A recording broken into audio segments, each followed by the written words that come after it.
ഈ channel subscribe ചെയ്ത് bell button click ചെയ്യൂ. മലയാള സിനിമയിലെ ചൂടൻ വാർത്തകൾ നിങ്ങൾക്ക് നോട്ടിഫിക്കേഷനായി ലഭിക്കും.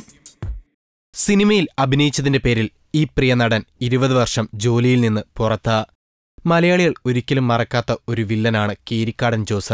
സേതുമാധവന്റെ ജീവിതം തകർത്ത കീരിക്കാടൻ. മോഹൻരാജ് എന്ന നടനാണ് കീരിക്കാടനായി വേഷമിട്ടത്. കിരീടം പുറത്തിറങ്ങി 29 വർഷങ്ങൾ പിന്നിട്ടിട്ടും മലയാളികൾക്ക് ഈ വില്ലൻ നടൻ കീരിക്കാടൻ തന്നെയാണ്. സ്വന്തം പേര് നഷ്ടപ്പെട്ട ഒരു അവസ്ഥയാണ് മോഹൻരാജിന് കിരീടം സമ്മാനിച്ചത്. പക്ഷേ അതിനേക്കാൾ വലിയൊരു തിരിച്ചടിയിലൂടെ ജീവിതം തന്നെ ഈ മോഹൻലാൽ ചിത്രം കാരണം മോഹൻരാജിന് നഷ്ടമായി.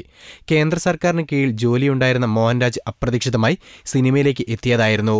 കിരീടത്തിന്റെ വിജയത്തിലൂടെ മികച്ച വില്ലനായി മാറിയ മോഹൻരാജിന് തെലുങ്ക്, തമിഴ്, ജാപ്പനീസ് ചിത്രങ്ങളിൽ അവസരം ലഭിച്ചു. മോഹൻരാജിന്റെ ഈ വളർച്ചയിൽ അസൂയ തോന്നിയ ചില മേലുദ്യോഗസ്ഥർ കാരണം സസ്പെൻഷനിലായി. നീണ്ട 20 വർഷത്തെ നിയമപോരാട്ടം നടത്തിയാണ് ജോലി തിരികെ നേടിയത്.